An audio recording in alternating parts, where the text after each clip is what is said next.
ঢাকা বিশ্ববিদ্যালয়ে ছাত্রদের হাতে নিহত কে এই তোফাজ্জল?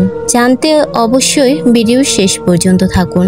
ঢাকা বিশ্ববিদ্যালয়ের ফজলুল হক মুসলিম হলে চোর সন্দেহে মারধরের শিকার হয়ে নিহত তোফাজ্জল হোসেন বরগুনার পাথরঘাটা উপজেলার কাঁঠালতলী ইউনিয়নের তালুকের চরদুয়ারি গ্রামের বাসিন্দা। তার বাবার নাম মৃত আব্দুর রহমান। তিনি নিজ ইউনিয়নের সাবেক ছাত্রলীগ সভাপতি ছিলেন।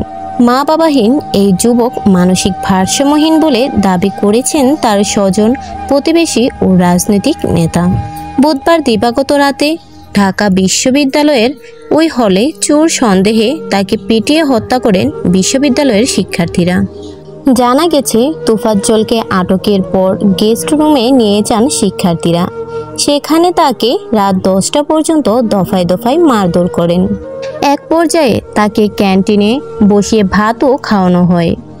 এরপর পুনরায় মারধর করা হয়। রাত 10টার দিকে হলের হাউস টিউটররা ঘটনাস্থলে গেলে রাত 12টার দিকে তাকে ঢাকা মেডিকেল কলেজ হাসপাতালে নিয়ে যান কয়েকজন শিক্ষার্থী। পরে চিকিৎসক তাকে মৃত ঘোষণা করলে শিক্ষার্থীরা সেখানে রেখেই চলে আসেন। তকদির হাওলাদার বলেন, তোফাজ্জল পাথরঘাটা উপজেলার কাঁঠালতলী ইউনিয়নের ছাত্রলীগ সভাপতি ছিলেন। তবে 3-4 বছর ধরে প্রেম সংক্রান্ত একটি ঘটনায় মানসিক ভারসাম্যহীন হয়ে পড়েন। পরে মা বাবা ও ভাইকে হারিয়ে পুরোপুরি মানসিক ভারসাম্য হারিয়ে ফেলেন। এখন তার পরিবারে আপন বলতে কেউ নাই। মানসিক ভারসাম্যহীন হয়েও বেঁচে থাকতে পারল না। তাকে যারা এমন নির্মমভাবে হত্যা করেছে, আমরা তাদের বিচার চাই। এমন ঘটনায় যেন আর কারো জীবন দিতে না হয়। এ বিষয়ে তোফাজ্জলের ফুফাতো বোন আসমা আক্তার তানিয়া বলেন, রাত 11:30টার দিকে আমার বাবাকে একজন ফোন দিয়ে বলেন তোফাজ্জল চুরি করতে এসে ধরা পড়েছে। এখন 30,000 টাকা পাঠিয়ে দিলে তাকে ছেড়ে দেওয়া হবে। আমার বাবা তার কথা বুঝতে না পেরে আমাকে ওই নম্বরটি দেন। আমি ওই নম্বরে কল দিয়ে আমার কাছেও একই দাবি করেন। তখন আমি তাদের অনুরোধ করে বলি, তোফাজ্জল মানসিক ভারসাম্যহীন, তাকে আপনারা মাইরেন না।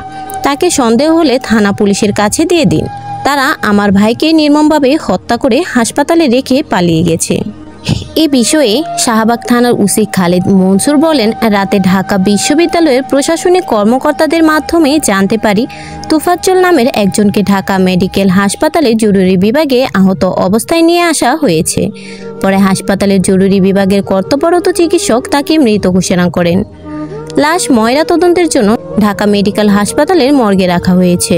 তবে আইনি প্রক্রিয়া শেষে স্বজনদের কাছে হস্তান্তর করা হবে।